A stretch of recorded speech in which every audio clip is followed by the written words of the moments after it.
प्रधानमंत्री संपूर्ण पुष्टि योजना अधीन एक व्यापक पोषण रणनीति माध्यम 554 कोटी टंका व्ययबराद सहित राज्य में 19 लाख महिला किशोरी और शिशु हिताधिकारी पोषण स्थिति में परिवर्तन आने लक्ष्य रखी।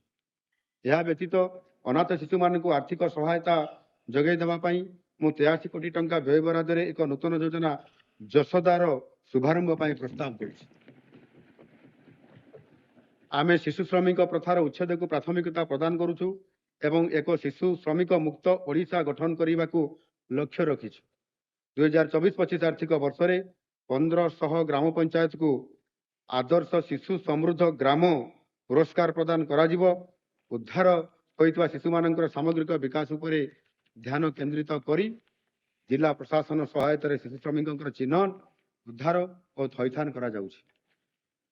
2024-25 आर्थिक वर्ष में कार्य संपादन जनित क्षमता वृद्धि करने आम अंगनवाड़ी कर्मी खाली पदवी गुड़ी को पूरण करूँ एवं 5698 अंगनवाड़ी केन्द्र को सक्षम अंगनवाड़ी केन्द्र भाव उन्नीत करूँ।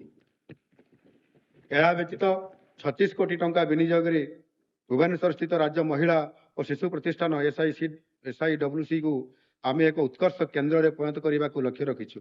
एथिरे एक खाद्य गैलेरी खेलना एवं कहानी गैलेरी आदिका संबल केन्द्र एवं एक 300 आसन विशिष्ट प्रेक्षालय प्रतिष्ठा करा जिवो।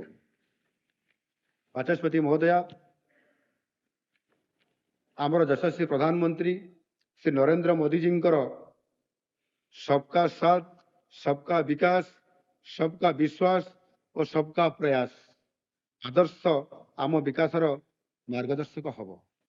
आम क्या पछुआ न रखी समस्त को मुख्य सत्तर सामिल करूँ।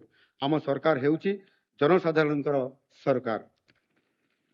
समाजर समस्त वर्ग विशेषतः गरीब दुर्बल लोक सामाजिक न्याय समानता अंतर्भुक्तकरण नीति माध्यम सशक्तकरण कर आवश्यकता रही।